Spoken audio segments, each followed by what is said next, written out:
Welcome to Talk Dirt to Me, where two farmers shatter myths and take on the top issues facing America's farmers. Here's your hosts, Logan and Bobby Lee. What's up, everybody? Yeah, happy Thanksgiving, Logan. Happy Thanksgiving, man. I've been stuffing my face. We had a small gathering for lunch. Really, I did end up eating some leftovers for dinner. But yeah, I was kind of, it was kind of a little bit of a later lunch. Yeah. About 1 o'clock, 1:30. And so I was like, man, this might be the only meal I ate today because we were hunting this morning and I didn't eat anything this morning. I drank a protein, one of the Core Power, one of those. Oh, yeah. Chocolate milk deals. Yeah. And drank entirely too much coffee. Well, see, we had a lunch at 1, and then we had dinner. We had lunch with my wife's family and dinner with my family. So I'm like doubled up. And then I ate a biscuit this morning because me and Levi took him deer hunting. And like when we left, we passed a Fast Times. And Fast Times usually they have pretty good breakfast. So I was like, well, you've been hunting. We need to go grab a biscuit. So we went in. So I had a biscuit then. And I drank a coffee on the way to hunt. And then I got me a coffee on the way back at Fast Times. Yeah, I'm super stuffed. I've eaten 2 Thanksgiving meals today. Yeah. Well, our big family one's not until Sunday afternoon. Okay, gotcha. Yeah. Gotcha. Well, I was wondering how you didn't have like a big family gathering or something like that. Well, actually my wife and kids are out of town. They went to my in-laws. They left this morning, but they're not coming back till the weekend, till Saturday, and office is open tomorrow. I'll be at work. So that's how you got out of that. Yeah. It was kind of, it's like, yeah, she knows. Thanksgiving, which I'm surprised how many people are like, are y'all open on Friday? I'm like, yeah. I mean, the holiday is today. It's Thursday, but we're not all bankers and whatnot, where we just take a 4-day weekend just for the hell of it. I don't know. Hell, the banks might be open tomorrow, but I assume they're probably not. When you were in school, see, I don't think we got a whole week. No, we never got a whole week. See, that's what I was thinking. We would get out like half day on Wednesday. Yeah, and then Thursday and Friday. Yeah, you would get Friday. Yeah. Yeah, now they still go the same number of days. They just, I guess, start a little earlier. And seems like their Christmas break is shorter now. How many, is it 2 weeks? I think they just get 2 weeks. Yeah. It seemed like we used to get 3 or 4 for Christmas. I can't. It did. Actually, I think it was about 3 weeks. Yeah, but that now they get the whole week of Thanksgiving off. Yeah. Which that was kind of nice. It's just that would be awesome, man. You think back, man, I'd have just probably mostly deer hunted as a kid. There's not a lot else to do. Well, just as a parent, it's like, man, getting chores done in the morning, then getting home, getting showered in time to take kids to school.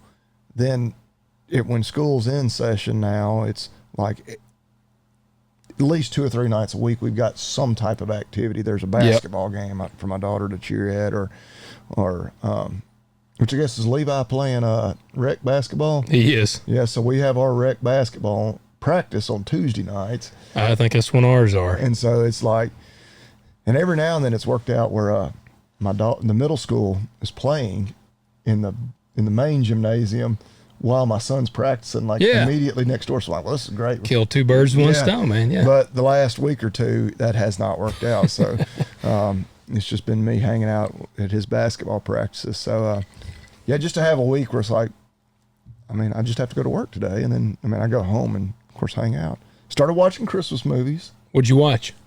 Home Alone. We watched it tonight. It took us 2 nights to finish it. Yeah. I fell asleep on the couch, classic dad move. Yeah. And so, and then I kind of woke up and I was like, all right, kids, we'll finish this one tomorrow night. And so we did. What time do your kids go to bed?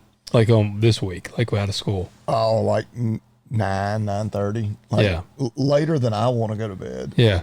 But I'm kind of getting to the point, I don't want to not tuck them in, because obviously, that day comes when you don't get to do that no more. Yeah. And you probably don't know when that's coming. Yeah. But I'm like, damn, if they're going to stay up any later, I'm going to bed. That is the advantage I get because I am a night owl. Yeah. And like last night, we went to bed at like 9:30. And my daughter was protesting, but Levi was fine because I told him, I said, we're going to get up at 5 o'clock. I said, if we're going to go deer hunting, I'm going to wake you up at 5. So I said, you can go to bed. So he was good with it. He went to bed because, man, honestly, like Levi, he'll stay up. If he's into like a show, like at night, a lot of times we'll let him turn on a movie or something. And, man, he'll stay up till midnight. And he's like me.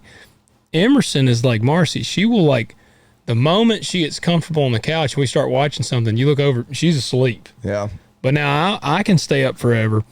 But Marcy goes to bed, or she'll fall asleep on the couch. So I generally carry Levi to bed, and then I carry Emerson to bed every night. Yeah, we like if Kayla and I go to bed, kids ain't staying up, while we're asleep. Yeah. Because I don't know what they would do. They might. I don't think they do anything crazy, but they may just stay up. Yeah. But I don't. Even when like they have friends over, because like sometimes my daughter goes to other people's houses, and we'll pick her up, and like they stayed up till like 1 a.m. Yeah. And I'm like, oh, and the kids, when she actually had a friend over one night this week, we're like, nope, it's 9 o'clock. Go to bed. Because we're going to bed. Man, Levi would be, if we're not going hunting the next morning, he would be protesting. He'd be like, 9 o'clock. It's early. Why are we going to bed so early? Well, what time do they go to bed when they got school? 8:30. Yeah. Yeah. On a normal week, the school week, 8:30. I mean, and now some nights maybe 9, but usually 8:30. We kind of aim for 8:30 to 9. My wife's kind of getting where she's like, no, they can stay up till 9. Because we wake them up about 6, 6:15. But I get up at my standard alarm is just 5 o'clock, and so now by 9 o'clock I'm ready to get in bed. Yeah, if I was getting up at 5, I probably would be too. Yeah, my normal time is about 6:30. Yeah, we got up at 5 this morning. I set an alarm for 5. It's so weird, man. I set an alarm for 5 and I woke up at 4:47. Yeah. I'm notorious for if I set an alarm, oftentimes I will wake up about 5 to 10 minutes before it goes off. Yeah, I'm sometimes like on Sundays I won't set one, and or Saturday night for Sunday morning, and I'll wake on up and get on out of there because with the livestock, you even on Sundays you've got stuff you got to go do, and I'm still in that habit. I'm getting better about like, especially like on Sundays, be like, no, I'm going to do the minimum. I'm going to go take care of the animals, and I'm going to just chill for the rest of the day. But we don't want you guys to take it easy. We want you to hit that like button, hit subscribe, comment below on YouTube if you're watching.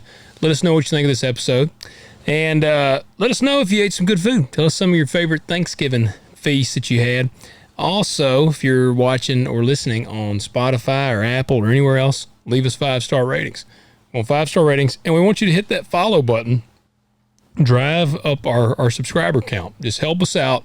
Again, like we've said, even if you don't listen if you listen on Apple, you still probably have Spotify. Go on Spotify and just give us the follow. Yeah, you can double dip. Yep. Yeah. Give us the follow. It'll help us out. And what else do I need to do? Check out agzaga.com. It is, this episode will come out on Black Friday. Mm-hmm. You've been getting all the notifications for all the sales going on. Agzaga, they're one of those, they're not just going to pound you with, 2 emails a day or anything like that, but they've got some good deals going on. Yep. All the good toys and whatnot. You could probably still order your advent calendar. It might not get here by the 1st, but you get it on. You could skip a day or two. 3rd or 4th. Yeah, you can, that first day they just get extra to open up. Yeah. But even beyond that, they got all the other great toys for all the kids that are farmers or want to be carpet farmers or want to be some living room ranchers, that sort of thing. Or heck, if weather's nice, get out there in the yard and play around with all the figurines, and then all the other good stuff too. But and hey, they got the good sales going on, but you always get the discount.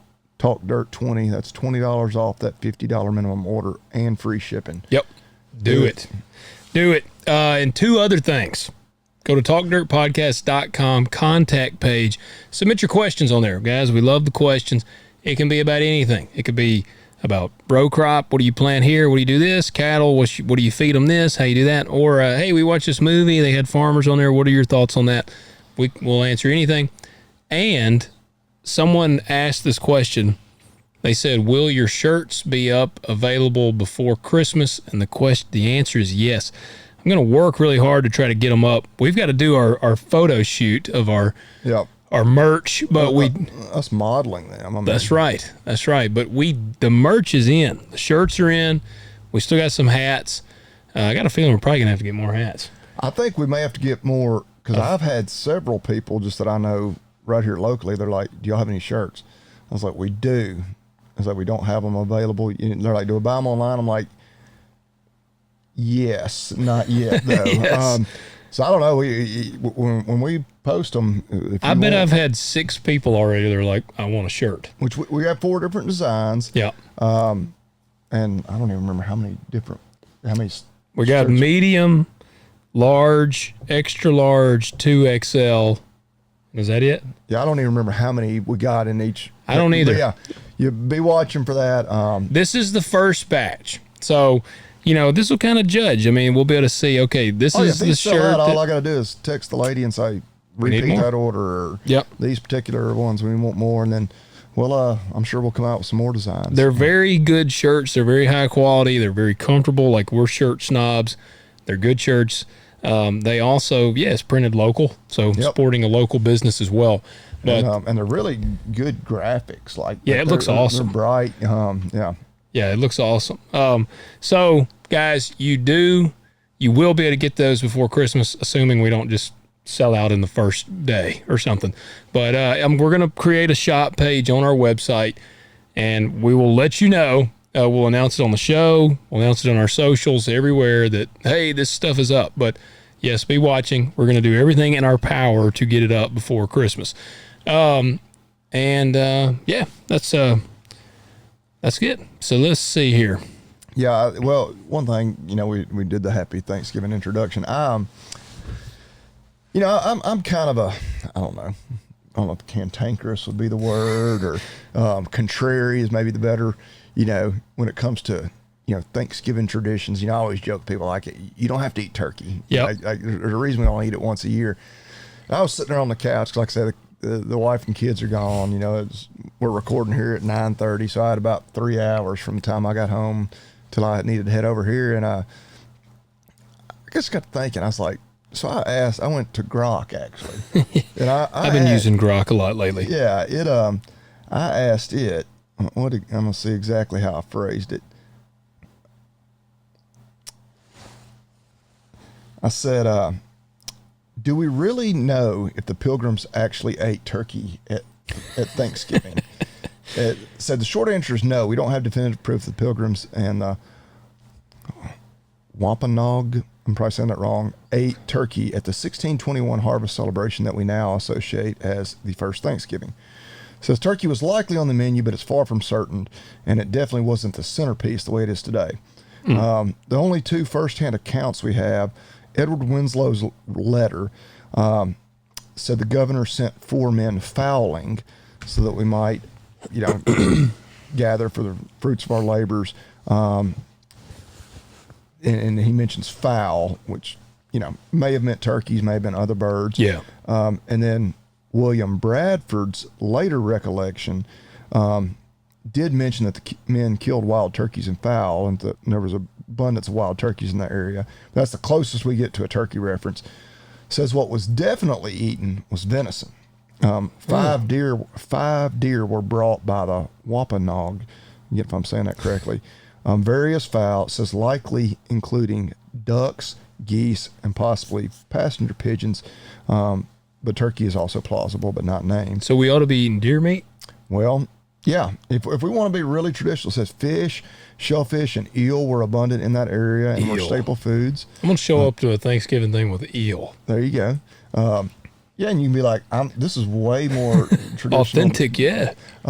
Venison would be maybe the most authentic, but and then some form of fowl. corn, likely in the form of cornmeal porridge or bread. You ever had any porridge? You know, I don't know that I have. What is the difference between it and like oatmeal? Yeah, I don't know. I mean, I guess it's cornmeal instead of oatmeal. My knowledge of porridge is the Bernstein, or not the Bernstein Bears. Yeah. This porridge is too warm. And it says probably local vegetables like pumpkins, squash, beans, and wild onions or leeks. The turkey really came into prominence. Sarah Josepha Hale's 19th century campaign to make Thanksgiving a holiday promoted the turkey. By the mid 1800s, turkey was associated with Christmas in England because it's a large, impressive meal, feed a lot of people, and it's cheap. Then Abraham Lincoln in 1863, Thanksgiving proclamation sealed the deal, and Victorian era illustrations and stories cemented the turkey as the traditional bird. So we've been lied to. So, and then I got to sit there thinking, I was like, wait a second. I might have unintentionally had like the most traditional Thanksgiving ever. Did you have deer? Well, I didn't have venison, but I went and shot fowl this morning. We duck hunted. They're in the refrigerator. I hadn't actually cooked them yet. Yeah. Had I known all this, because I wasn't really discovering this till about 6:30, 7 o'clock tonight, I might have gone ahead and done that. And then when we got back, my brother and my sister-in-law had just a few of us over because our big ones this weekend. Have everybody over, just immediate family today. We had ribeyes and shrimp. Oh, well, shrimp. There you go. I was like, ribeye, that's a better version of venison. And, So I had my shellfish, my red meat. Yep. And I shot a bunch of fowl, and haven't eaten them yet. I'll make. Well, no, I probably won't cook them tomorrow. I'll cook them probably Saturday night. Well, there you go. Yeah, because I didn't. I had just your standard turkey. So all these people that are you got to cook turkey. You don't necessarily. That actually makes me want to. I feel like it'd be kind of cool to be like, hey, for your family thing, be like, we're going to do a traditional Thanksgiving meal. Yeah. And have really try to make it like this is like what it would be. And even some corn porridge. Corn porridge. I'm going to have to look up a corn porridge recipe. I'm curious myself now. That would be pretty cool. If any of you out there actually have corn porridge at your Thanksgiving, let us know. Yeah, you gotta let us know. All the, because I'm sure what y'all had, turkey, dressing, cranberry sauce, sweet potato casserole, green bean casserole. Which I always bypass that one. That's one I'll eat. But like macaroni and cheese, I'm like, that ain't not traditional. Like, I mean, we had mac and cheese. Everybody does, but it's like, no. And didn't I send you the green bean casserole thing? I've seen a bunch of green bean casserole. It says the green bean casserole watching me demolish my third plate of turkey and taters. It shows the chick staring in the background. Yeah. I don't like it. I don't like green bean casserole. There was another one I even had seen right here. Green bean casserole enthusiast carefully crafting the most effing unappetizing side dish for Thanksgiving. I don't think it's that bad. I don't know. It's a weird thing to me. It's like, was it green beans and like cream of mushroom soup? Something, yeah. And then they put the crispy onions on top. Yeah. I just feel like you could come up with something better. I'd rather have a hash brown casserole than I would a green bean casserole. Yeah, I mean, that's a little more out of line with what I try to eat these days, just with all my carbs. But what about corn pudding? Would you rather have corn pudding or green bean casserole? Would I rather? Yeah, and I'm not, and this isn't health point like here. We're just eating. Oh, yeah. Which one? Oh, 4 or 5 years ago, before I started having, my diabetes issues, on my mom's side of the family, her brother-in-law's my uncle. He makes this. I mean, it's literally diabetes in a pan, but it's I don't know if you call it gravy. It's basically just sugar and butter. You pour it over the cake? Pour it over, and we just have a big, basically just a bunch of mashed sweet potatoes. Okay, gotcha. And you do that like gravy. Like I wouldn't even eat dessert. We have pecan pie and pumpkin pie and all that for dessert. Like, no, I would just go back and get like a whole plate of nothing but that. That's what that's probably why my A1C runs high still. From that, you've had the sweet potato casserole my mom makes. Oh yeah. See, that's what today. But Marcy she has marshmallows, pecans. No marshmallows. It's the brown sugar crust, but it has some pecans in it. But Marcy made it. Yeah, it's the same way. Like I could eat that for dessert. And that's what I did today. I actually at lunch today they had a dessert table, and I just went back up. Marcy made it today for her family thing, and dude, it was awesome. And I got done, and instead of getting dessert, I went and just got more of it. Well, that's what maybe the most non-traditional thing. My sister-in-law did make it was like a pumpkin dump cake or something, but I was like, no, you refrained. I just ate a salad and shrimp and steak. Damn, you did better than me. Yeah, I ate like a fat ass. I know people are like, oh, you like, I don't know, I'm because I don't eat perfect every day. Like I have like little bits of cheat here and there. Like I eat, some rice. Stuff 90-10, like that. man, 90-10. Well, 90% of the time eat good, 10% of the time eat like a fat ass. Well, if you're doing 80-20, I bet you're doing better than everybody else. I don't do that. Well, right, but I'm not trying to be better than everybody else. I'm trying to not end up on medications for as long as I can. Well, then, but I bet 90-10 would do it. I don't know. I keep checking my... Did you pump iron today? No, I lifted 100-pound tubs of cattle feed on and off a truck. And what's the thing today that I today like solidified why I like lifting heavy? Because this morning me and Levi went deer hunting. We got back in, and I was like, all right, I'm gonna eat like a big fat ass glutton today. So I was like, I gotta earn it. So I did just squats and I did heavy reps, and so I went and ate. Well, then this afternoon our chickens needed more feed, and it's kind of a pain. I need to set up a better way to put their feed in their coops. Well, I'm the same way with feeding these calves. Yeah, it's a pain in the ass, and well. I'm hard-headed too, and I usually can put 3 bags of feed in we have modified a trash can. We've like took a big, whatever size of the big trash can, and we've cut and we've put these feeders all around the bottom of it, and they come and they eat out of it. It's nice because we can fill it up and then put the lid on, and keeps the feed dry and clean. So it takes 3 bags to fill theirs up, and I didn't feel like making 2 trips. And so Emerson was with me too. And I'm like she's 7. She's not even remotely thinking about boys, and she won't be for a while. Like I said, she's 7 years old, but I'm already wanting to solidify. Like I want her to think like I could like just kill a man if I had to. So I like stacked all 3 bags up, and they're 50-pound bags. And I said, Emerson, you think I can carry that? And she was like, good Lord, how much is that? And I was like, it's 150 pounds. And man, I manhandled it. I got all 3 bags up on my shoulder, and I carried all 3 in. And she was like, good Lord. And I'm like, yeah, that's 150 pounds. And I just was doing it but I got them up in there.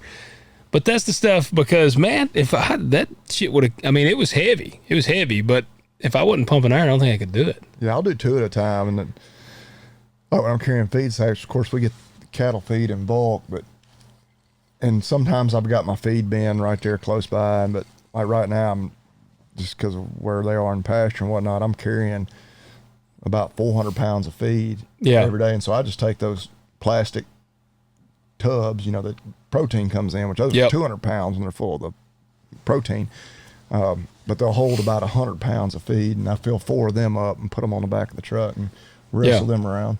Yeah, 2 is a much more comfortable amount. Like like when my wife goes to get horse feed and I'm unloading it for her, I'm gonna do 2 at a time. Yeah, you got to make her. You like take your shirt off a little bit, like just a little bit. Yeah, like maybe off one arm. Well, I just like if I'm wearing one of my ag gear, stockyards a little bit. Like I have it. I've only got like 1 button done. At the top button, and then the breast is undone. I usually go the opposite, but I try to get her to do the same. Yeah. Doesn't ever work. Well, that's what today at my wife's family thing. Liz, her sister, was she was like, it was at their house, at Liz's house, and they know I'm a filthy, unfiltered bastard, and they had like the dishes all out there, and they still had the tops and stuff all on them, and Liz was she was doing something. She said, we'll take our tops off here in just a little bit. And I was like, sweet, I didn't know it was that kind of party. Like her and Marcy, because Marcy was standing there and my mother-in-law was standing right there, and she just started laughing, and Marcy is like, God, you're an idiot. And I was like, wow. I said, I'm looking forward to this meal even more now. There you go. There you go. Hey. But at every family gathering, you've got the crazy uncle that's me. That'll make offhand comments, and that they fully expected. You probably weren't already liquored up when you got there. No, I was totally sober. Yeah, like having the kids pull your finger. And yeah. I'm like, I am. I just stay in that mode. Yeah. Did you crush some deviled eggs? There was actually no deviled eggs. I didn't eat a single deviled egg today. Wow. There wasn't any at either thing that I went to. I mean, that's not a traditional Thanksgiving fare. But we had our big thing Saturday with my mom's side of the family. They get together, so we had it last weekend, and there was deviled eggs there, and I ate one, but we actually had a potluck at church on Sunday, so I guess I've already had a couple of Thanksgivings. But our biggest family want to be this weekend. We had 2 or 3 different people brought deviled eggs. I sampled them all. So what are you thankful for? You know, and I was thinking about that. I was like, we should have a thankful kind of segment tonight. And you know, it's titties. Oh, every day, every day. Our listener that said every time him and his wife are riding, and then we start talking about titties, we apologize to your wife right now. Actually, we don't. We love titties, and she should be happy that you love titties, because you probably love her titties. It's like that famous Clay Travis segment. Whenever he went on CNN, he's now like banned from everything. Oh yeah, he said boobs. Forget even what they were talking about, but he's like, there's only 2 things that have never failed me. That's right. And that's the First Amendment, or 2 things I believe in 100%. It's the First Amendment and boobs. Yeah. But he had been saying that for a while, just never on a platform as big as CNN. Yeah. And like, they were like clutching their pearls, like, oh, yeah, like you can't say that. You said you like boobs. Yeah. It's like, what? Yeah. But definitely I'm thankful for them. None of us would be here if it wasn't for boobs. So, that's right. I mean, yeah. Our fathers loved boobs, and now here we are. Well, and I mean, that's how, I mean, I guess now you got all kinds of ways to feed a saying kid. Like the cavemen would not have been able to procreate, or their children would not have lived. Yeah, I mean, as mammals, like they didn't have soy milk or silk. Yeah. Silk. Yeah, nut juice. But yeah, definitely thankful for them. You know, in all seriousness, I'm thankful for the cattle markets we've had. Now, I was a lot more thankful about 6 weeks ago. Yeah. That's what I was looking at, which it's just so damn volatile. And what's annoying, and I know this is a thankful segment, so I don't need to rant. And the high was like 381 on October 14th. Yeah. And we're down just a little over $3 right now. An 800-pound steer is worth about $600 less. Oh, dang, than really? he was a month and a half ago. Yeah. But market's still, I mean, we knew, everybody was saying, like, market's probably too high. Unsustainable. Like, we're due a correction. But what Corbett always, says, like, we want it to be a soft landing when we correct. If 381's too high, let's settle at 350, 360, whatever. Yeah.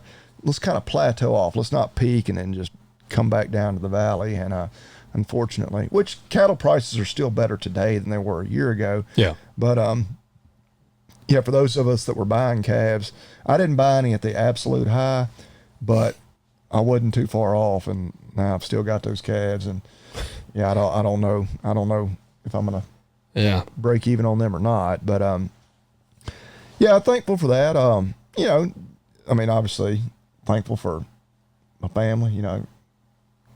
Good people surrounding me that are, we've all, got relatively good health. Got 2 healthy kids, and yep. And this is not a shot at farmers, but I got my good off-farm job. But don't want to twist the knife or anything. Thanks. I'm gonna go. But hey, I got to work tomorrow. You don't have to work for a few months. That's true. That's true. No. He's got to work a half day tomorrow. Thankful for my clients, my wonderful staff at the vet clinic. We able to make a good living there that allows me to farm, really.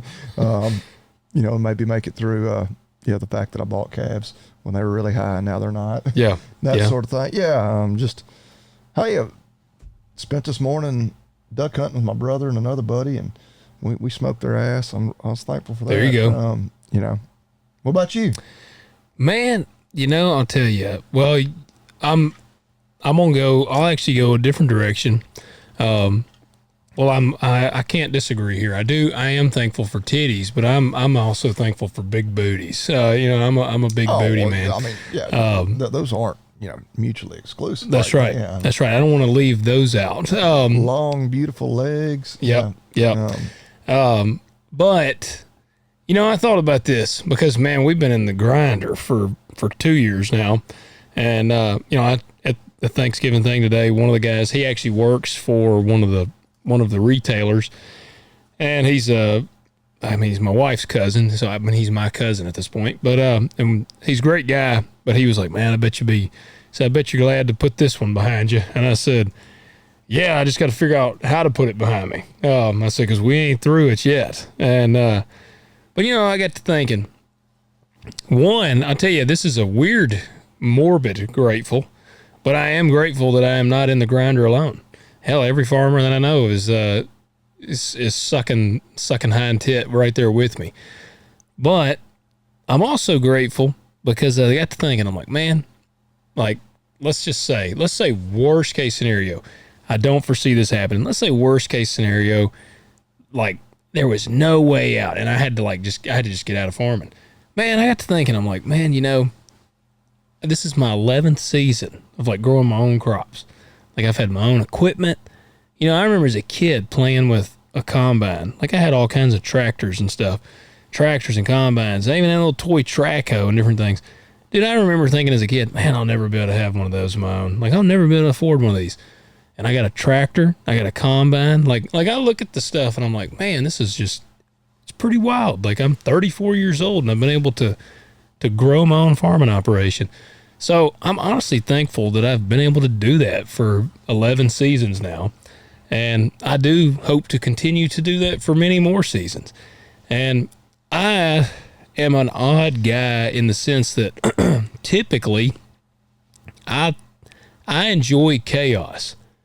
Like I tend to do better, and maybe it's because I'm a habitual procrastinator, but also I just tend to do better when the pressure's on. So like there's a weird part of me that's kind of like, I'm not glad that the situation in ag is where it's at, but I'm like, I'm working to adapt and better my operation and lean it down. So I'm kind of like, well, I'm grateful that I can make these modifications and these changes to the operation that, in theory, if things turn around, will actually make me far more profitable. Oh yeah, the folks that are able to survive this, and we hope more are than are not. Yeah, they're going to come out of it. I mean, essentially stronger. Hopefully, hopefully we're, these things are typically cyclical. And so, I don't know if it'll be next year, the year after, or 5 years from now. There's going to be some good years. Yep. And, hopefully everybody, doesn't run out and buy a brand new, King Ranch pickup and yep. Trade in for all new equipment, and just, I think a lot of people will learn, like, hey, maybe I ought to just stockpile some cash as much as I can and pay off some stuff. And yep. Because, we know at some point we're going to have some lean years again. Well, and that's the thing. I'm grateful for those lessons. I've always heard, you learn more from a loss than you do from a victory. Oh yeah. And I certainly agree, because we're learning that the hard way right now. Because we're taking losses. So, I guess we're learning it that way. But I am grateful that I can learn. And I'm grateful for time, essentially. As a younger guy, assuming, who knows, you never know. I could get killed in a car wreck tomorrow. But assuming that time is on my side, which it ought to be, I've got a lot of time left to learn. And so I'm grateful for that. I'm grateful for the podcast, its growth. Like we're steadily growing, we're gaining. Yeah. I'm grateful. Like this is the only off-farm stimulation that I have is this. So that's why we're like follow the show so that we can start actually essentially gaining some diversification off of this. But grateful for that. I'm grateful for, just the awesome people that follow us and give us all that. And I'm certainly, like Bobby Lee said, grateful. My wife and kids are healthy. I'm healthy as far as I know. And so I'm grateful for that, man. It's, I was talking to my brother-in-law today, and we were just talking about how crappy things are financially. And he was like, man, I'm just kind of one of them guys where I'm like, he said, it is what it is. It's going to be what it's going to be. We'll get through it one way or another. And I said, you're right. And I've thought about that. Like, I've got a nice house. I've got a reliable vehicle, got a healthy family. I got friends and family, and I get to do what I enjoy doing. So I'm like, I'm struggling. We're in a crappy spot financially, but I'm like, it could be a lot worse. Oh, well, and that's where we go back to even the quote unquote poor people in this country, and I know we've got global listeners, but, and probably if somebody has the ability to listen to this show, that means they have they're probably in a better position than a lot of them. They've got a computer, a cell phone. You just think about it. Even the people like that, you look at and you're like, man, you don't look at them and call them poor people, but like, they don't have as much as maybe the rest of us and other people we know. They got, a roof over the head. They got food in the refrigerator. Yep. They may be driving an older vehicle, those sorts of things, but it's like historically and when you look across the globe, like those people are wealthy. Oh yeah. And not that we don't have hunger and homeless people in this country, obviously we do, but for the most part, like we're incredibly wealthy. Yep. Even if we don't look at it, and I don't know, Jeff Bezos and Elon Musk probably do. I don't know if they look in the mirror and say, damn, I'm wealthy. But because I know, like, I don't. Yeah. But, I'm in a position where, there's probably people that would look at me and think, man, Yeah. But, and that's the great thing about human nature, you're wanting to do better and do more.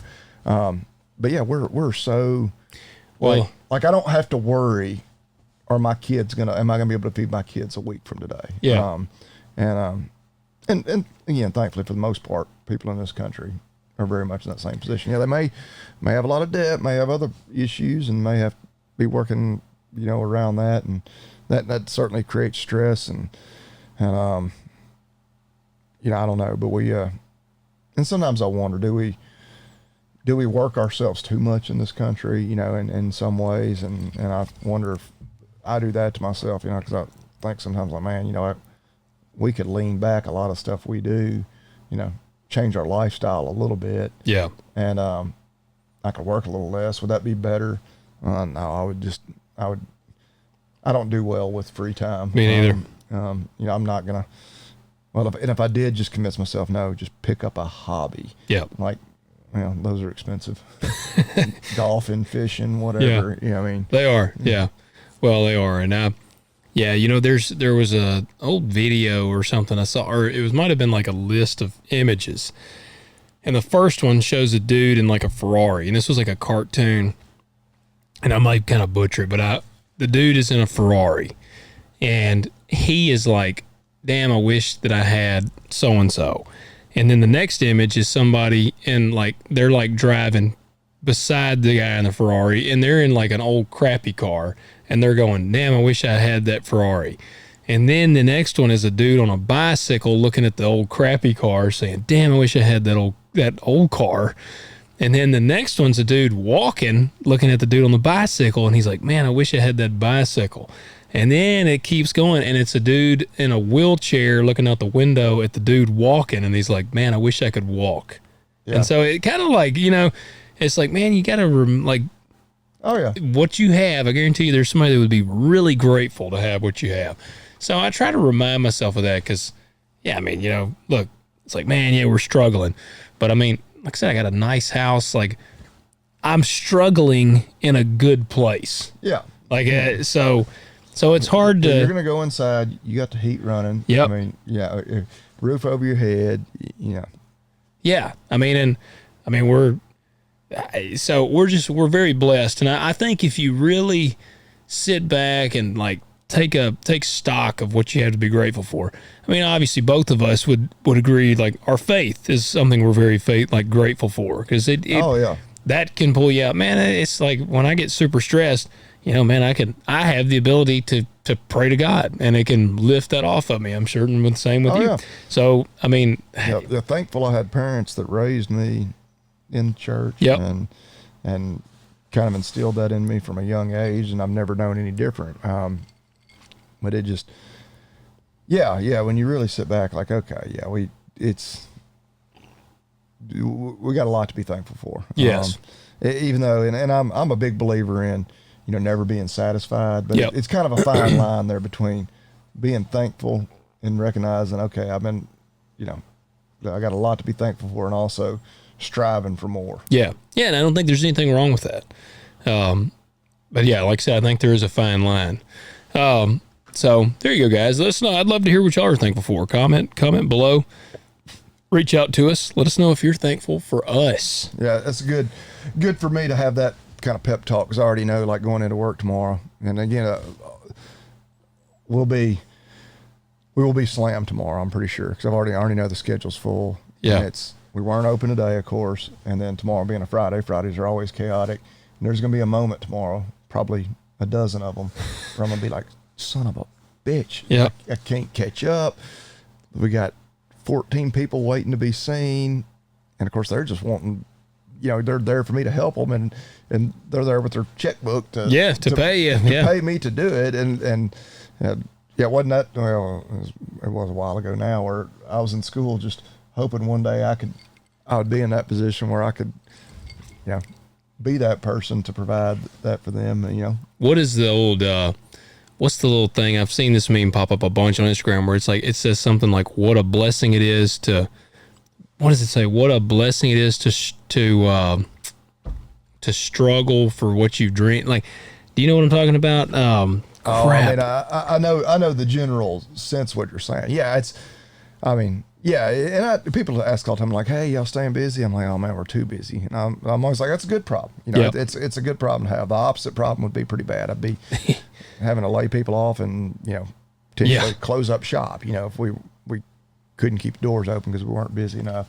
Yeah. It's much better than the alternative. It is.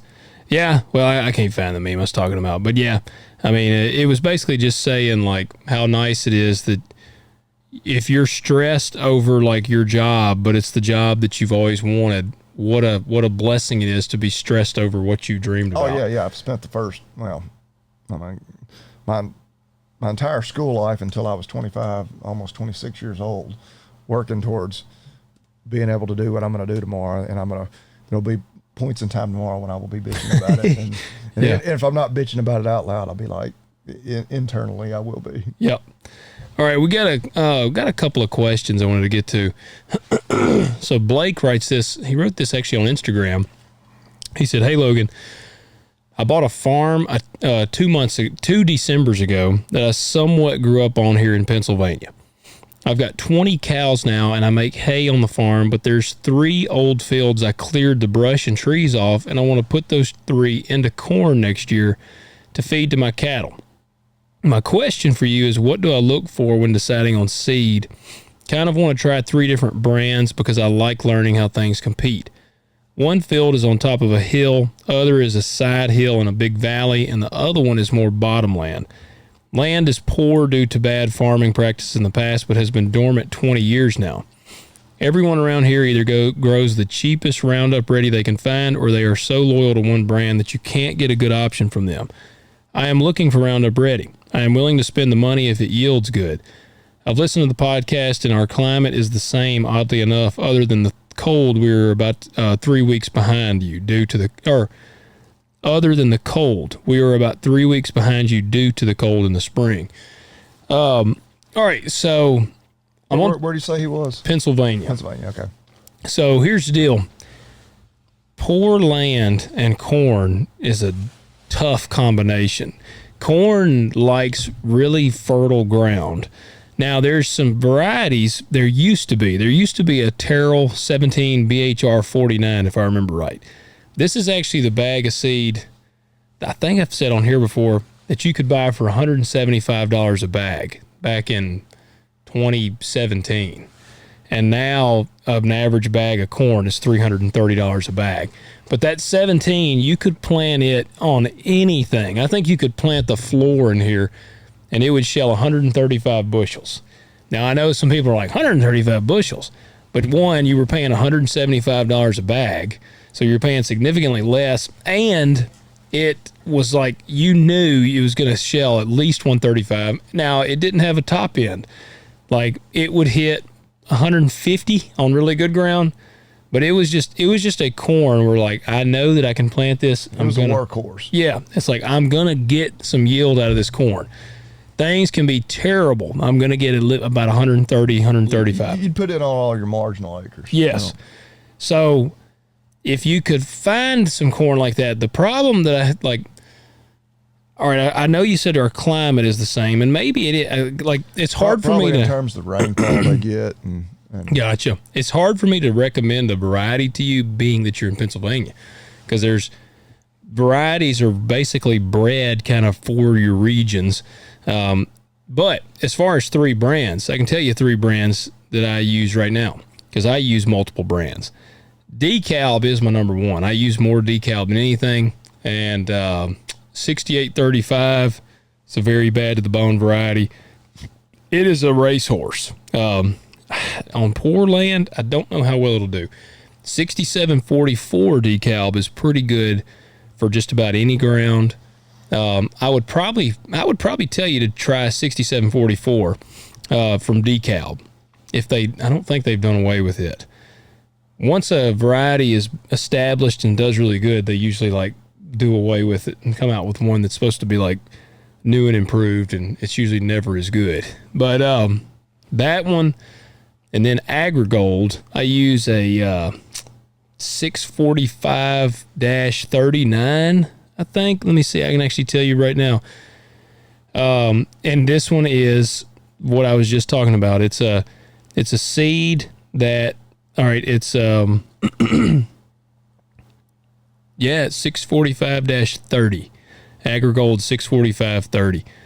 They had a really good, strong variety that could go like basically anywhere. That is the new and improved version, but that's Agrigold. I would recommend that. Agrigold is a really bad to the bone corn. Like I have really been very impressed with Agrigold. So you won't go wrong with Agrigold or DeKalb, and you can generally get like a packet from these companies. Like I would just search DeKalb, Asgrow, or their mother, Bayer. Bayer owns those, who is choking us out right now. So I'm like here advocating for you to use the brand that's like part of the problem. But I would tell you to look them up, and they'll often have like maps and kind of show you where this variety goes good. In Pennsylvania, you might have a totally different type that you could use. The last one, I'm going to show it here. I'm actually wearing the jacket. I grew some Beck's corn this year. Man, I was really impressed. Like it did really well. I had it actually side by side with some DeKalb, and it was a terrible. I mean, the yields were terrible because I planted my corn after my beans, and so they just didn't get water. Well, yeah, we ran in a drought. Yeah, it was a terrible growing year for them, but it hung side by side with the DeKalb, and so I would tell you to check out some Beck's. There's a lot of offshoots. You know, I can't find any information on the Redline hybrid guy. Yeah. Like, I tried looking up, like I followed him on Twitter, but all he does is post like girls with big titties, and I want like I need some data. Like we said earlier, I'm thankful for titties. I love them, but it's like I need to know if his corn's actually any good. So you're not falling for his marketing. Yeah, no, I'm not. I'm like, hey, I need to know if this is actually good corn. So you're the guy, you would go to Hooters and be like, these wings taste like shit. These wings aren't that great. Well, but I'm not counting on the wings to make me money, though. Yeah, well, you're right. So I mean, in that case, I don't know that I'd care. But I need the return because there was a thing called, and here is a warning to you, Blake. There are some brands out there, and I'm a believer that we need more seed companies. I think we need more seed companies. We've talked about how there's been a lot. I'm sure you've seen some of these videos lately where they're looking at the problem, and we're going to bail the farmers out, and a lot of people are pointing out it's not the farmers that are getting bailed out, and by doing these bailouts, it's keeping the prices high. Yeah, the industry that inputs a lot of things have been controlled by so few big it's a lot of ways not that different than the cattle industry, where we've got the oligarchy or the oligopoly or whatever is the right word, because we've only got 4 meat packers that control 85% of the cattle slaughter. And when you really boil it down, you've got just a few big players that are supplying everything in ag. So they can set their prices like they're like tough shit. It was a good video. It was a guy, they interviewed, it was like a 10-minute video. And I was like, when I was a kid, we had several local seed brands like that were right here in our community. Oh, that was the dude in Arkansas? Yeah. Yeah. And he's like, now, like, they're all gone. Like we don't have any. And it's all just these, they've either been forced out or bought out by just these huge global, corporations that control kind of everything. Yeah.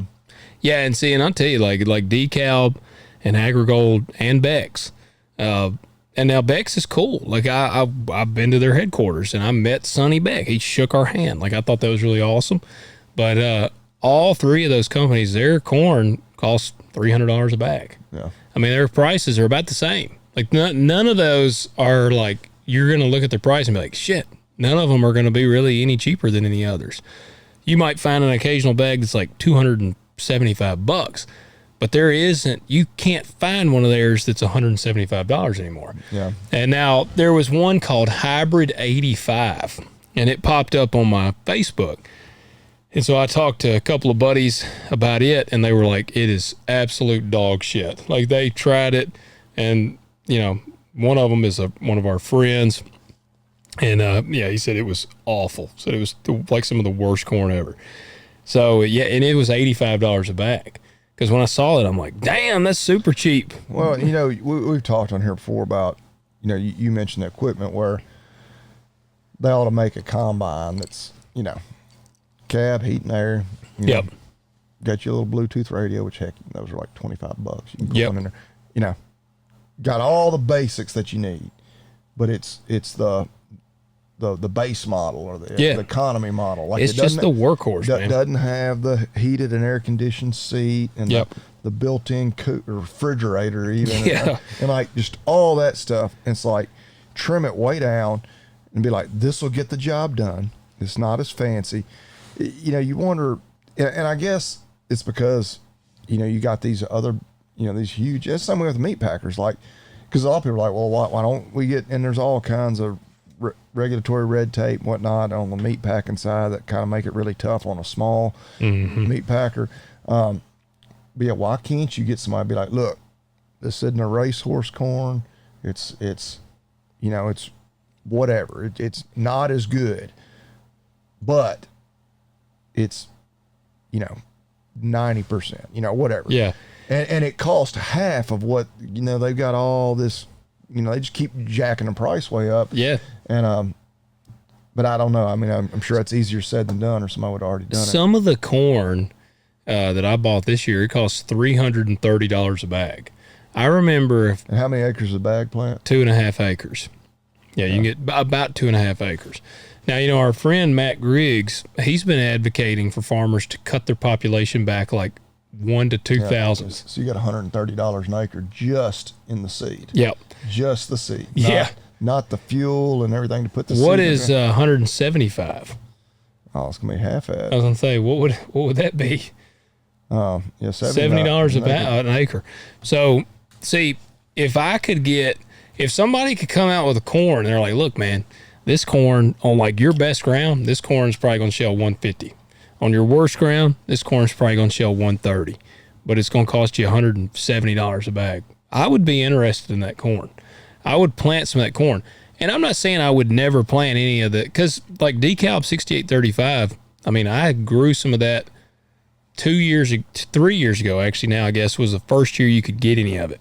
And I planted some, and I had a dry land field. And I planted 6835 in the middle, and I did an outline around it with 6599, I believe.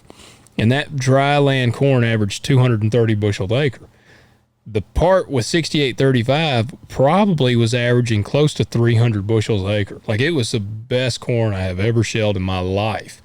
And that one cornfield made me money. Now, the other corn, I had some green snap, and it didn't do that great. But, like, that corn actually yielded high enough that it did return. So, I mean, I'm not saying that it's terrible to have it, but the problem is you got to yield big or it bites you in the ass. Yeah.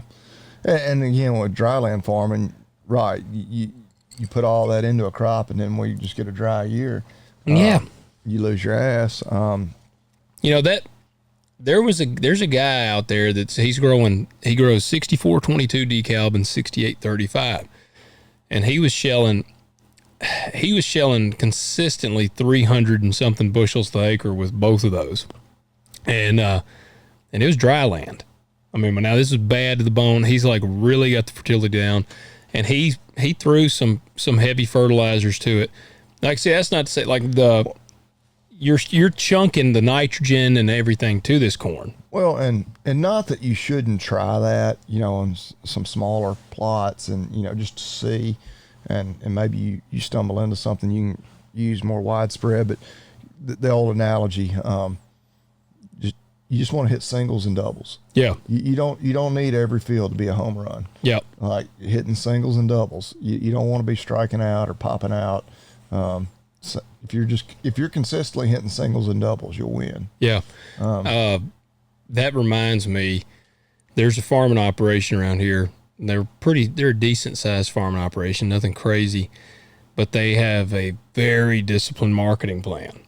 And I remember there was a woman from ADM that used to come out, and she has since gone to a different company. Man, I really liked her because she would like explain the marketing stuff to me like I was a child, because I'd tell her, like, I don't know anything about this. So she would really explain it to me. And I asked her, I was like, who's the best marketer out here? And she told me his name, and I know him really well. And I said, dang. I said, really? She said, yeah. She said, he knows all of their costs to the bottom, like to a T.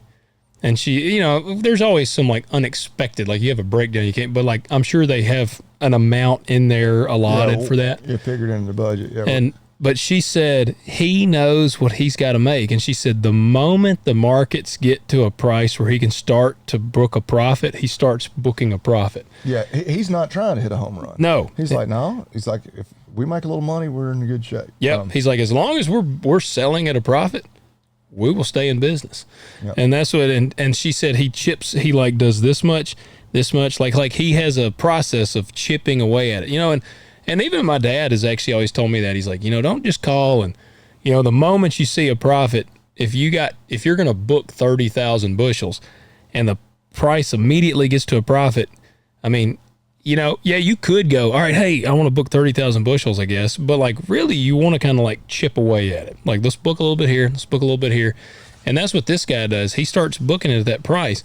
And I'll never forget, it was back in like, I don't know, it was several years ago. Man, they thought prices were going to be they were really bad at the start of the year. Well, we hit like a crazy spike. And I remember, man, they booked a bunch of beans at like $9.35 or $9.50. Hell, by harvest, beans had gone up to like $12. I mean, it was a big difference. And some guys, some other farmers, they were talking about it, and they were like, yeah, man, so-and-so over there, shit, he's selling his beans for $9.35. You know, they were shitting on them. And I also know that the guys that were saying this, they have had like 1 year, which was a home run on marketing. Yeah. And then the rest of the years, it's just a total ass crapshoot. Like they lose money. And Well, it's like a baseball analogy that in 10 at bats, they went 1 for 10 with 1 home run. Mm-hmm. Where the other guy, he went 8 for 10 with 5 doubles and 3 singles. Yep. Like, who's the better ball player? Yeah. Yeah. Yep. Yeah. It's cool to hit the home run. Chicks dig the long ball. Yeah. But yeah, when you're striking out the other 9 at bats, yeah, you're gonna get sit back down to AAA pretty quick. Yeah. And that's which, in other words, yeah, you might not be farming. Yep. And that's the thing. Like and I can tell you right now. I think I know who you're talking about.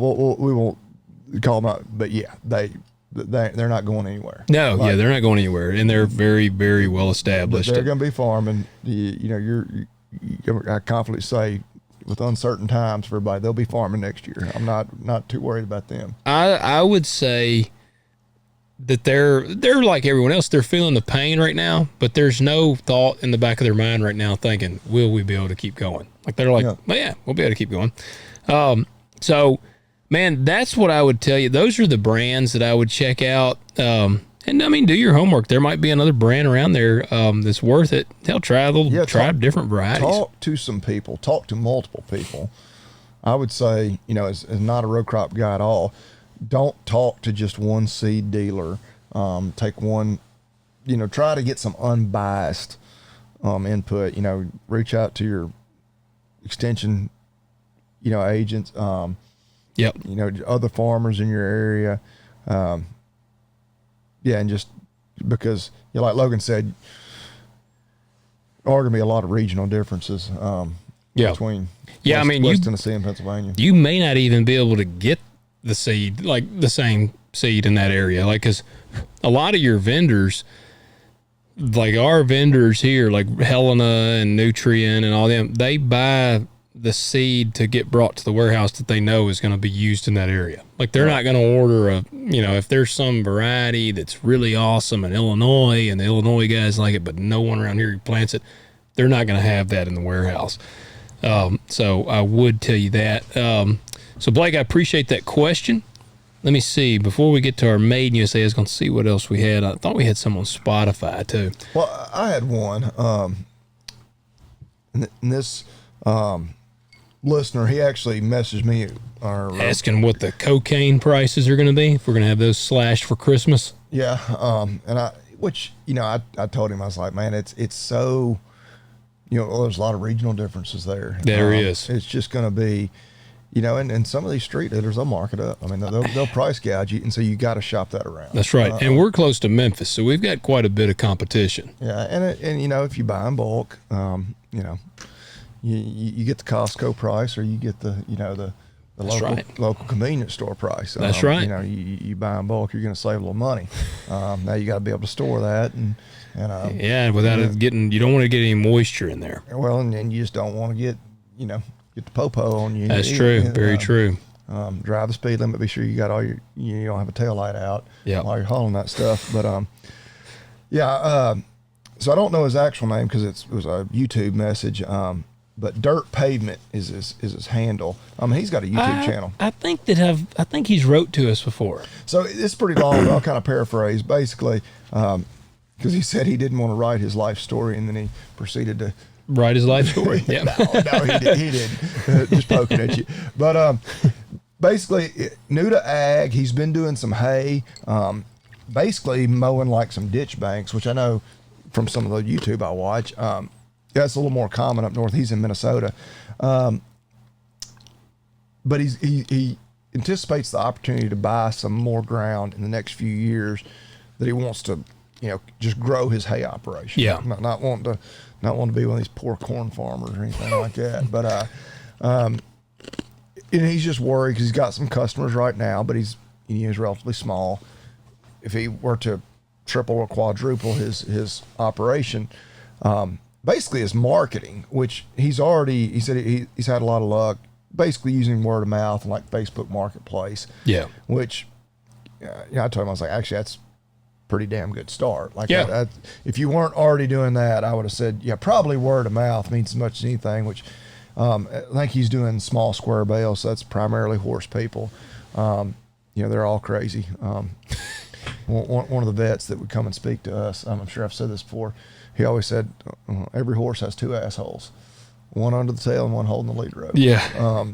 Now, any of you that's new listening to this show, if you're getting your panties in the water right now, Bobby Lee's married to an adamant horse person, and his mother is an adamant horse person. And my mother-in-law. And his mother-in-law and his sister-in-law. So I know better than anybody that there are two assholes in that situation. And sometimes I'm the asshole holding the lead rope. But, yeah, it's a pretty true statement. But yeah, they talk, which, Lord, heaven forbid, like one of them just not like something about your hay. Yeah. Lord have mercy. I remember because our dads hay used to be their bread and butter. Yeah. And did a lot of small squares because you don't make any money selling rolled hay. They had pretty much one hybrid Bermuda variety that they still graze. And that had that variety on 4, 5, 6, plus different properties, all within a small area, we weren't driving 15 miles or anything, but they would have some horse people that your dad would call them and say, hey, we're going to be bailing, this Saturday on this farm. I know y'all need some hay if y'all want to come get it. But no, we don't like it off that farm. Yeah. And he'd be like, okay, we got plenty of other people. Yeah. But it's like, it's the exact same variety that they'll then come by a week later that we're bailing 3 miles away. Yep. But like one time, the hay there, maybe something was just slightly off about it. So then, they didn't yet. But yeah, that word of mouth, Facebook Marketplace, and what I had told him, if you're really gonna think you have way more supply than you can just immediately get rid of right out of the field, then kill the person that owns the land that you want and take it. Well, yeah, you could do that, but that'd be cheaper than buying it. But maybe. But no, like once he's even already got the land, how's he going to get rid of that hay? Gotcha. Which if you got the space already to store it, storing it and then selling it, out of the barn in the winter, which of course you're charging more at that point, or going around to some local feed stores, and you probably don't want to go to the big chain stores because we don't like them as much anyway. Yeah. But your local mom and pop places that they're selling horse feed, chicken feed, stuff like that. A lot of them either have some storage right there. Maybe they got a semi van trailer they keep full of hay right there, and you say, hey, y'all keep some hay on hand, and y'all sell it to the folks that just want to come in and buy 4, 5, 10 bales at a time. How about I contract with you? Of course you're not making as much there because you're kind of wholesaling it to them, but that could be a good way to get rid of some extra. That's a good question.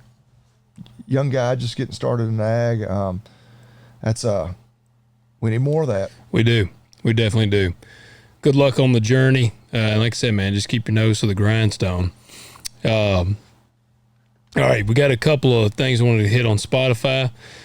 Like I said, Jack asked, will the Talk Dirt to Me merch be ready for Christmas? Yes, it will. It's ready. We just got to get the store going. Yep. Scott asks, awesome pod. Former Middle Tennessean, now Texan. Woodford hydrants, made in USA and best out there. Have you heard of those? Woodford? Like water hydrants? Yeah. He said managed the MTSU Livestock Center and would always replace the Chinese hydrants with Woodfords and never have to replace again. Nice. When I typed it in my search engine, it was Woodford Reserve, Woodford Bourbon, and Woodford hydrants. There you go. Yeah. They pop up pretty quick. Yep. Here you go. So that I saw this one. I wanted to get to this one. Appreciate that, Scott. We'll check out the Woodford as well. Awesome. Keep doing what you're doing too. All right. So this fella writes, his name his handle is different because I'm on Spotify, so they don't have names. But this fella writes in, gentlemen, I proposed to my girlfriend yesterday. As a young farmer myself, what is some advice? I hope he proposed to his now fiance. Oh, that's right. To my girlfriend, to my mother. I guess when he proposed to her, she was his girlfriend. I hope she's now his fiance. That's right. Hope that didn't go poorly. Well, he said, as a young farmer myself, what is some advice from both of you for a long, happy, successful marriage? Okay. Go ahead. You go first. Set the bar low. And I say that half joking. Like I was having this conversation with a young man. We were hunting. We were duck hunting. And I was like, that first year that you're married, don't not hunt as much. Yes. Because you're wanting to pamper her, because that will be the expectation. Yep. Going you forward. set the pace in that like first year. You are screwing yourself from then on. Just having her understand that, like, farming, and I don't know exactly, did he say what kind of farming he does? No. I mean, it's very unpredictable. I mean, if you're a full-time row crop farmer, it may rain for the next week, and you may be able to go grocery shopping with her and go to date night and do honeydews all around the house for, all day long. And then she may not see you for 3 weeks. Yeah. when whether, and I mean, not literally, but I mean, you might be better to answer this. I mean, with livestock, it's just, the thing with livestock is the whole cliche, there are no days off. Yeah. Like you got to get out of town every now and then and have somebody good and reliable to watch over your stuff for you, which thankfully I have. But, and even then you're still worried, like, well, if something really goes wrong, are we going to need to hurry back in town or anything? But just, setting that understanding from the beginning, because that is a big deal. And you could probably speak to more of the other struggles of being a full-time farmer. Well, I'll tell you, I totally agree with Bobby Lee. And the first year that we were married, I was a whitetail chasing son of a bitch.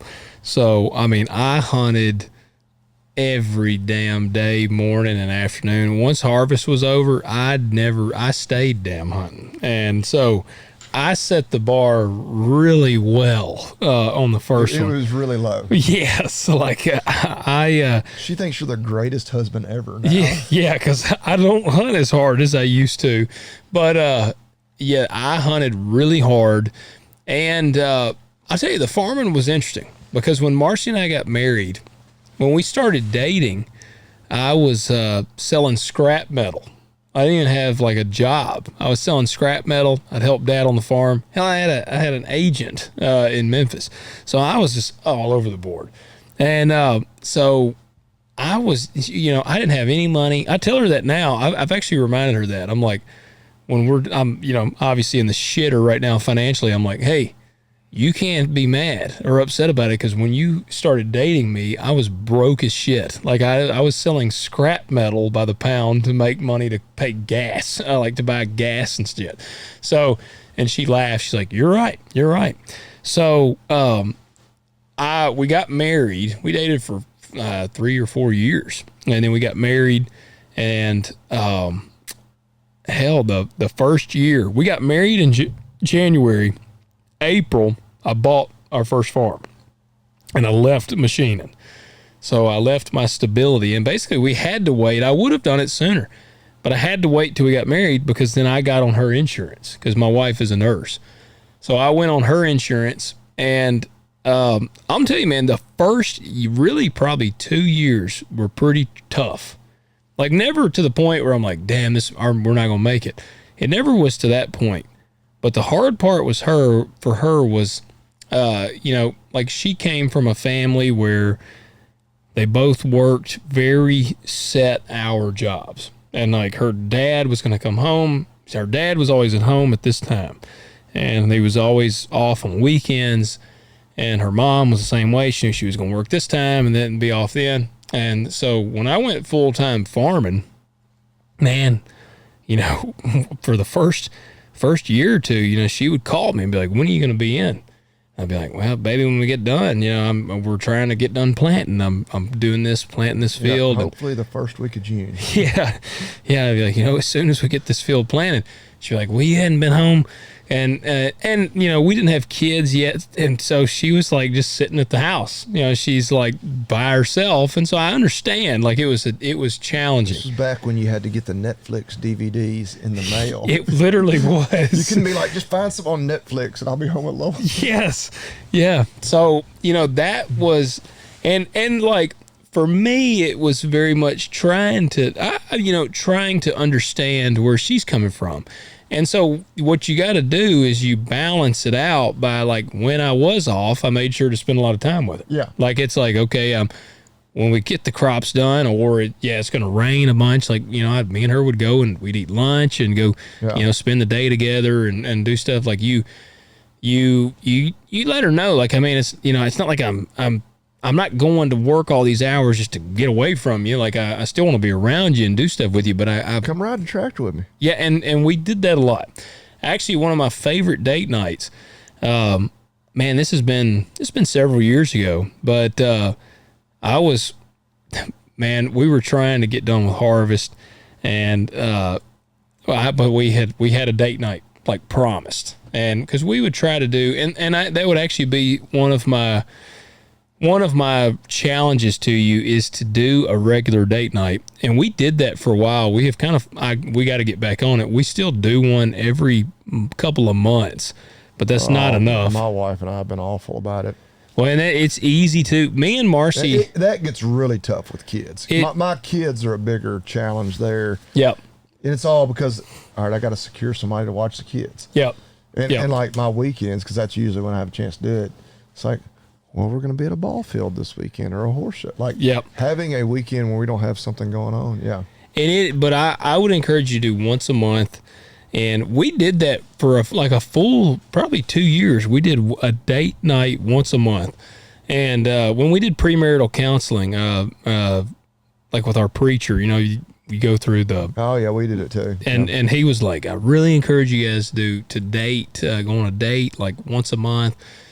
And so I would encourage you to do that if at all possible. And we got to get back on it. But, man, I'll never forget. And this is several years into our marriage. Like, we've been married, it'll be 11 years in January. And, man, we were trying to get done with harvest. And I had an empty trailer. But I had promised Marcy we would go on this date night. And we may have actually even had like moved the date night already, because we were still in the field at one point, and we didn't finish this field.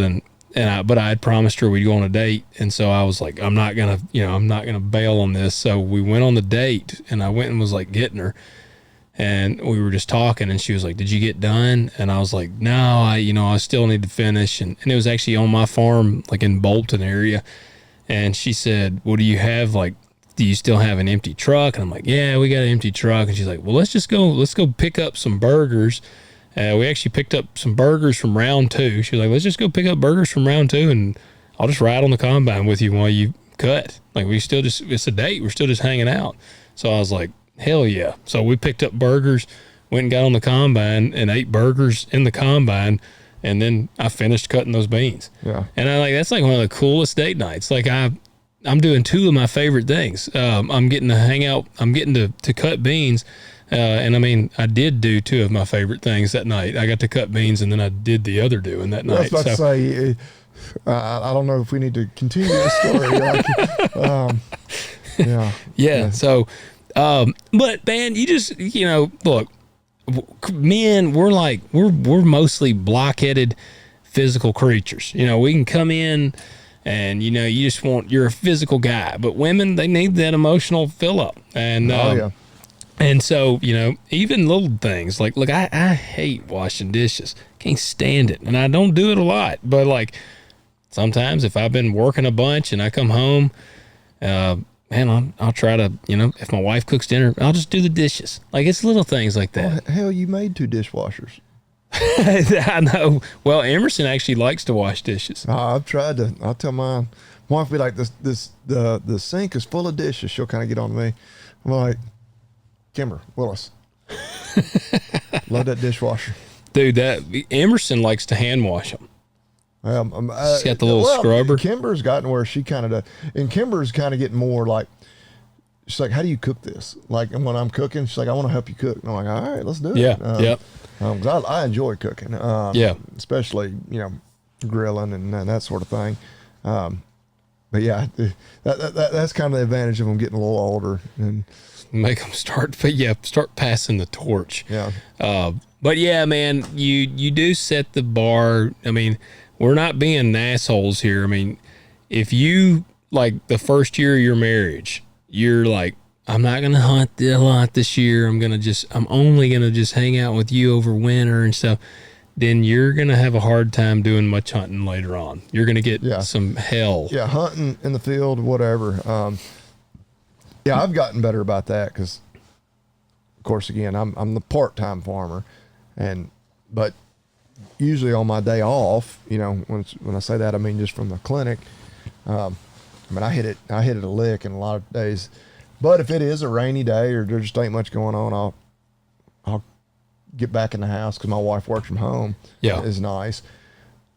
I'll pop my head in there, like, hey, or I'll send her a text if I'm out doing something. Hey, you want to go grab lunch? And yeah, we'll do just a spontaneous lunch date. Yeah, and those are some of the best. Yeah, and of course it's always kind of spontaneous, last minute. And about half the time when I ask her, she's like, I have a call. I'm like, I have a call at 12:30. I can't. I'm like, okay, I tried. You're like, well, you bitch. It was the thought that counts. Well, yeah, just hang in there. And now at this point, like, dude, during planting time and harvest, Marcy rarely even is like, she might be like, do you think, will you be late tonight? And I'll be like, yeah, I'll probably be late tonight. She's like, okay. Yeah, the main thing, be sure she knows what she's getting into. Yes. Like that, you know, for both of you, you know, and I don't know what she does, but yeah, you know, and that's kind of life in general, like managing expectations. So. Yep. I think that's, congratulations on getting engaged. Yeah. I'm all about men. Hey, how long have you been married? It'll be 11 years in January. So I guess I'll be 17 years in May. And I'll tell anybody, like, my wife is awesome. Like, I would 100% with her do it again if I could go back. Yeah. If God forbid something happened to my wife, I don't know that I would ever get married again. I can't say that because, you know, I've never been in that position. Yeah. Marriage is hard. Yeah. It is. I had somebody told me that, and they were like, look, I think I have a great marriage. And, you know, they were happily, you know, hadn't been divorced, anything. But they told me, like, marriage is one of the hardest things you'll ever do. Like, it's hard. Like, it's not just, oh, we get married, we're married now. Like, no, it's work. But it's worth it. So it is, man. I've said I don't think there's a greater strength that a man can hardly have than to have a spouse that supports him. Yeah. Like if you got a spouse that supports you, like if you have a crazy idea or dream, because I know guys that I've got a really good friend that, man, he had a really awesome, like, kind of dream, and his wife 100% did not support him. And it caused major issues in their marriage, even to the point, I mean, this dude, like he actually achieved the dreams, and even at that point, she still was not on board. And their marriage actually ended up failing. But then on the flip side of that, you see guys that, like, their spouse backs them. And dude, I feel like you can conquer the world if you got, like, your spouse backing you up. Oh, like, yeah. It just kind of, just as a man, it kind of powers you up a little bit. So I think a strong, supportive spouse is awesome. Marcy is great in the sense that she is extremely supportive, but she's also very grounded and realistic. I can, like, you know, I get an idea and it's like a grand idea, I like shoot for the stars. And so I can almost gauge ideas by Marcy. Like, I'll be like, hey, I've been thinking about this. And she'll be like, I don't think so. Like, that doesn't sound like a very good idea. Yeah, depending on your different personalities, you know, nobody will humble you more than your wife, you know. Yes. And in a good way. Like, again, you want her to be supportive, but, yeah, there's always that balance of, like, you don't want a yes man, you know, like, yeah, Marcy, because then when I do tell her an idea and she's like, that actually sounds like a really good idea, I'm like, oh shit, I'm onto something. Yeah. Here. You know, like, so that's, yeah, I mean, man, I like I said, I think marriage is awesome. I think it's one of the best decisions I ever made. I wish more men would step up to the plate and get married. I think it's a great thing. And then having kids is even more awesome. Oh, yeah. You know, that's like the greatest achievement of my life is having kids.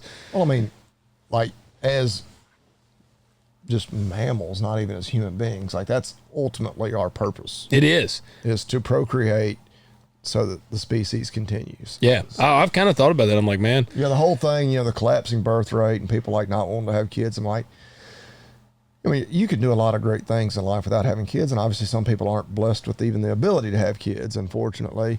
But I mean, and as I get older, like I haven't had like a midlife crisis, not that I'm really aware of. Maybe I have if I sit here and think about it long. But like, you kind of get to thinking like, what's the point of all of this? Like, what's even? It's to, leave a legacy, leave the world a better place than you found it. But I think that's really through, raising good kids, to continue onward. I don't know. I don't want to get too philosophical because I'm not great with words necessarily there, but I agree with that.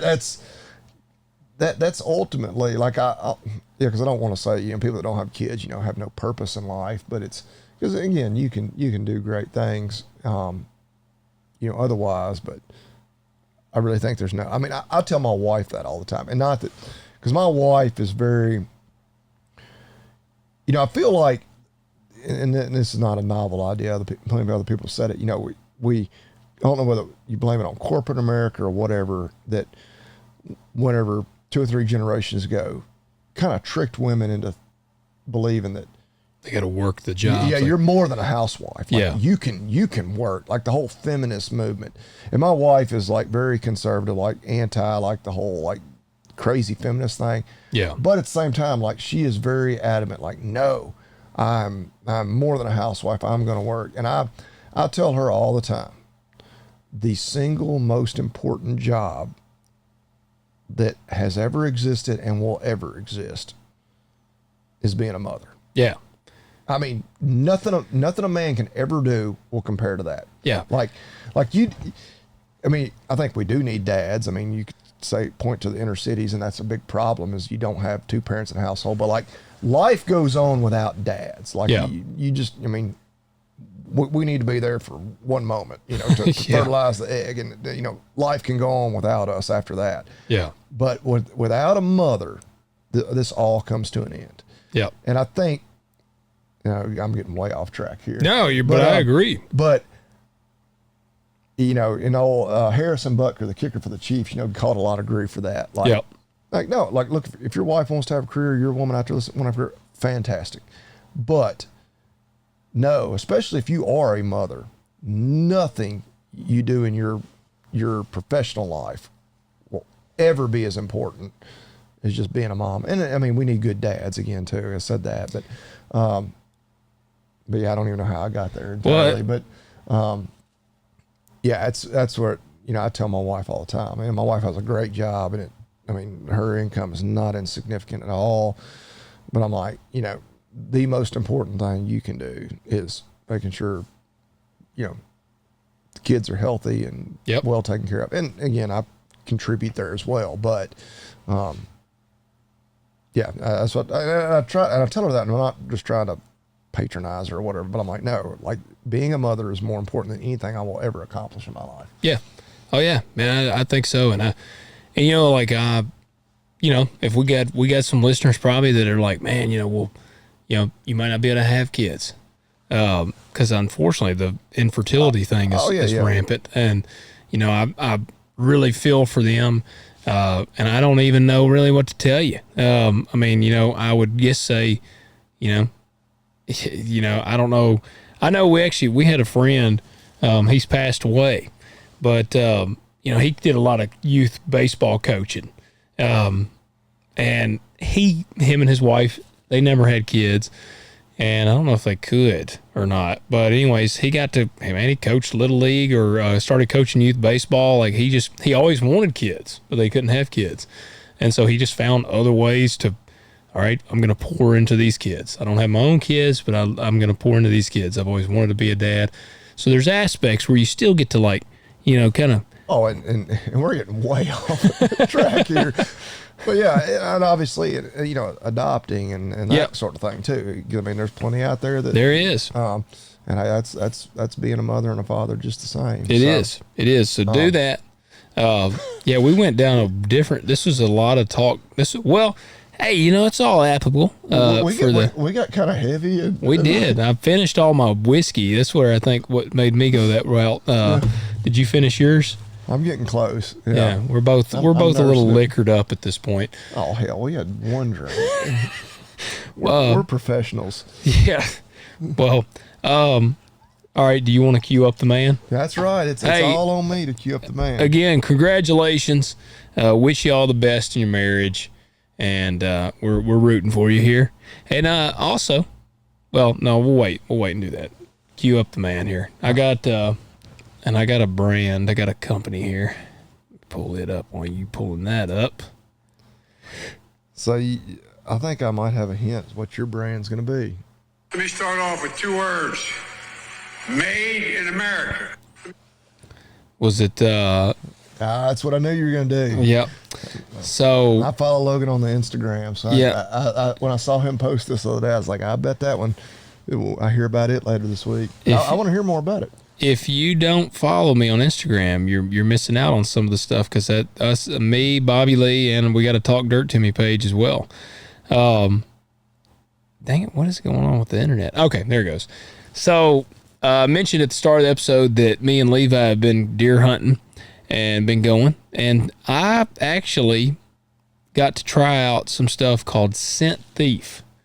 Now, this is like a scent eliminator. So it's a cover scent. It's not like a Tink 69. Yeah, it's not no urine or nothing. Yeah, and actually, it's made out of essential oils. Yeah. So like it's natural. It's a natural stuff. So is it like electronic? Nope. No, this one's still the old school spray bottle. It comes actually in a spray bottle. They got a wafer that you can hang up in the tree. They got a stick that almost looks like a stick of deodorant you can like rub on stuff. And there is a body wash. I haven't tried the body wash yet, but I've used the wafer. I hung it in the tree where me and Levi hunted. I sprayed us down with the spray, and I used the little deodorant stick. I used it a bunch. I actually keep it in the blind with us, and just periodically, because it tells you to reapply it like every 60 to 90 minutes. And I will take a stick and I'll rub it like on my rubber boots, and then I'll rub it around in the blind. And it actually, man, I kind of like the smell. It's a very earthy smell, but it's all essential oils. And I mean, dude, we had deer get within 30 yards of the blind yesterday and today. And the little wafer was up in the tree, and they never smelled us or anything. So I'm pretty darn a solid believer in it. Yeah, because obviously for our non-hunting people out there, deer, their nose is what'll save them more often than not. Like they rely on that incredibly well, and they're going to smell you if you're not playing the wind or using something like ScentThief. Well, I'll tell you. So I spoke to the guy that makes it, and he actually has something. He was like, man, I'd love for you guys to try this on the farm, because it's a hunting. It's made for hunting, but he said he has heard that like if you have a cow that doesn't take to her calf, that you could essentially spray this, because I've heard of people putting, what do they use, like honey or do something. Oh man, there's all kinds of stuff. But he claims that, I think somebody told, and he didn't like say this, but he said someone had told him that you could use their spray on the calf and it would actually like attract the mother to the calf. I may try it. I mean, I hope I don't find myself in that situation anytime soon, but yeah. Well, they're an awesome company. It is made in USA. Every bit of it. Yeah, I had just put up the picture. They're a small company, like they're getting going, but most importantly, they're made in USA. Made in USA. Michael Waddell's a believer. Oh, and this is a little bit off subject, kind of same subject. I don't even know if I was on Twitter or where, but there was a post or something about it was deer hunting in general, and somehow they got onto like smoking while you're hunting, and they were like, deer aren't like they're like, oh, I see, back when I used to smoke, I'd see more deer than I see now. I've seen people say that. It even got to where one guy was like, well, I used to really smoke a lot of the herb when I was hunting. He was like, it was like it attracted. So the deer wanted to get in some of that reefer. And I'm not recommending anybody get into experimenting or anything like that, using that as an excuse. I was doing it just to attract the deer, Well, that might be illegal on multiple levels. That might. I'm not sure how that would work. Not that we're big fans of ligation. Of everything. But I was just like, oh Lord, I went down a rabbit hole just reading comments. I've seen where people believe like smoking. I'm on a forum, and that's where guys will be getting to talking about smoking in the blind and stuff, and they think that like it like masks their scent. Like I don't know. Yeah, I mean, if the deer are downwind of you and they're just smelling your body odors versus smelling tobacco smoke or marijuana smoke, I mean, I guess you could.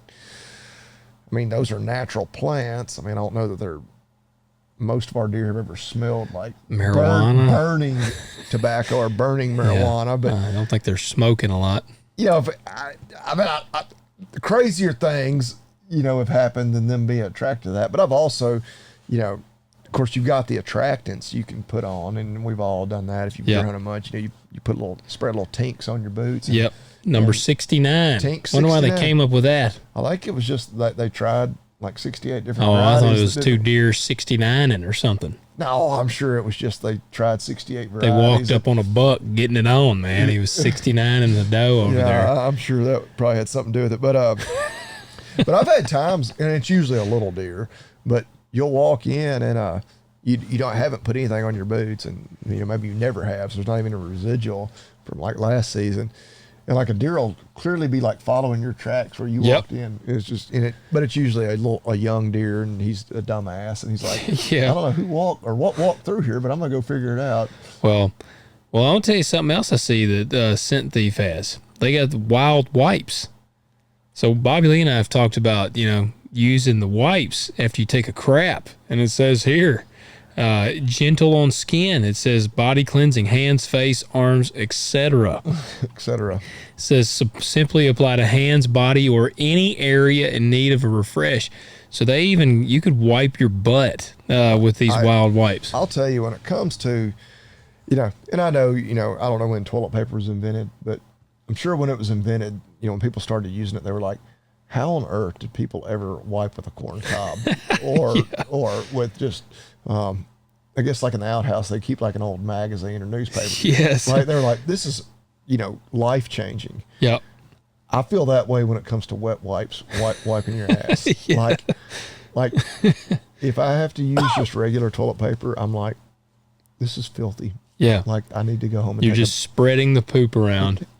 Yeah. And I mean, depending on, all the details that we'll leave out. Like sometimes it works, and sometimes you're just like, like I feel like a Neanderthal if I don't use a wet wipe. No. Well, you can get you some wet wipes. What the kids would say, I'm like bougie now. Bougie, Is that the word they would use? Yeah. You need a bidet. Just need a bidet. Just spray a little water up your asshole. You know, I've stayed at an Airbnb or two that would like randomly have one. Did you use it? Did you try it out? I feel like I've never used one. I've always felt like it would spray my ball sack and like get water everywhere. Like you kind of play with it, but I was like, maybe it's one of these things that's kind of an acquired taste. Yeah. But another thing, like, because I remember the first one I saw in an Airbnb, like this was not like, we weren't staying in like some super fancy place. Cause you know, when I hear that, I think, oh yeah, you're staying in like some 5-star. Like, no, they had like this was like some aftermarket thing. Like they had like bought at Home Depot and like applied it on there. That sucker.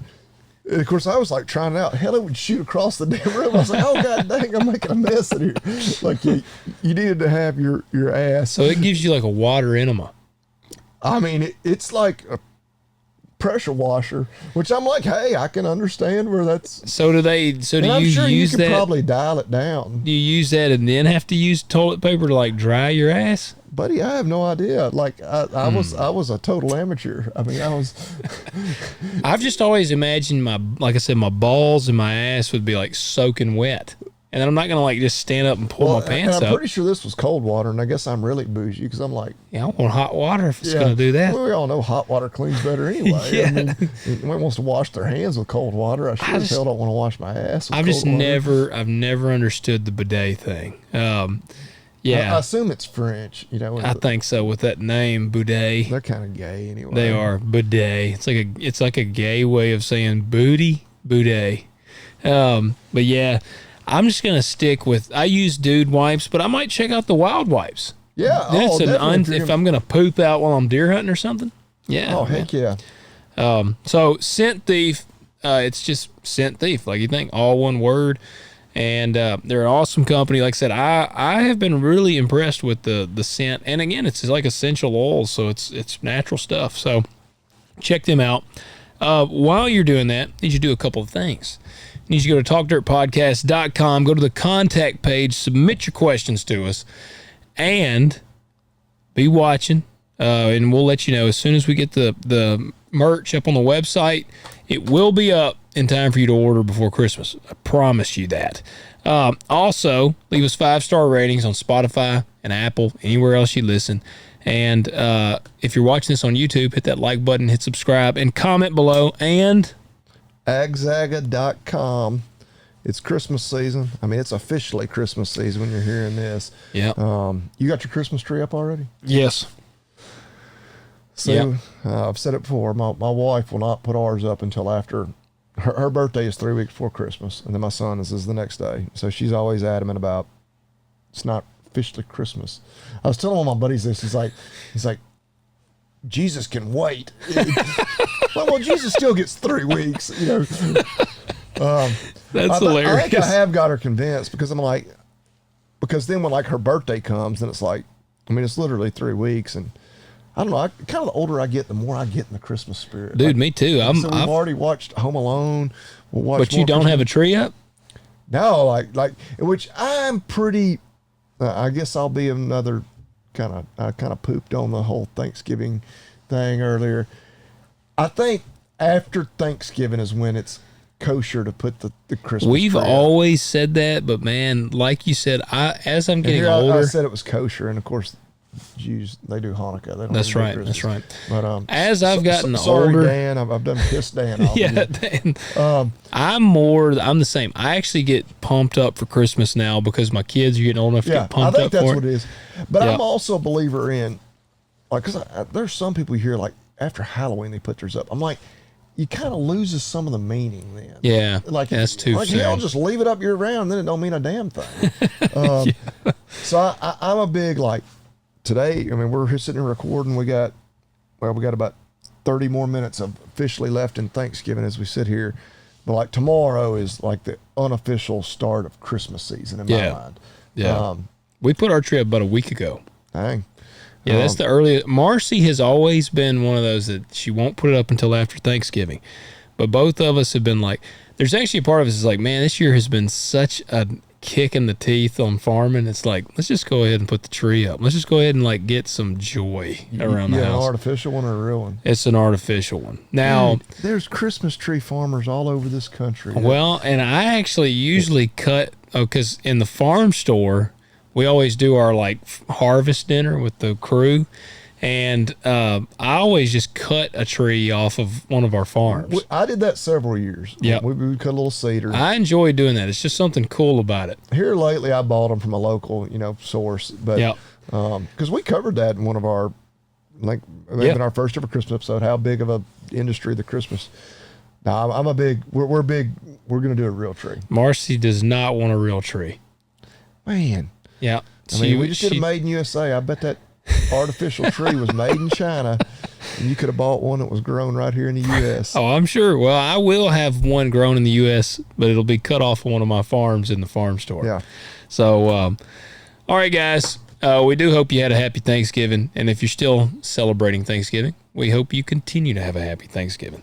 And we are thankful for you all. We absolutely are, and we will catch you next week. Yep. See y'all then.